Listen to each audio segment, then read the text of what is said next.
Hello gamers, want to dive straight into the Fire Kirin and start playing? I have got you covered. In just few simple steps, you'll be logged in and ready to enjoy the games. Let's jump right into it.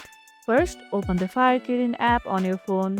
If you don't have it yet, go ahead and download it.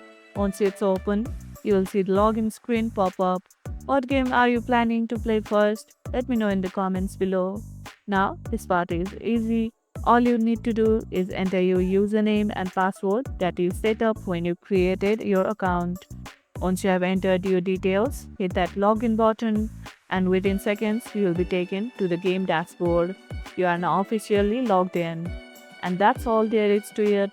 Once you are logged in, you are ready to start enjoying all the awesome games Fire Kirin has to offer.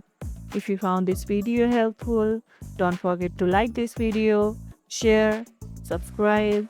Thanks for watching and I'll see you in the next video.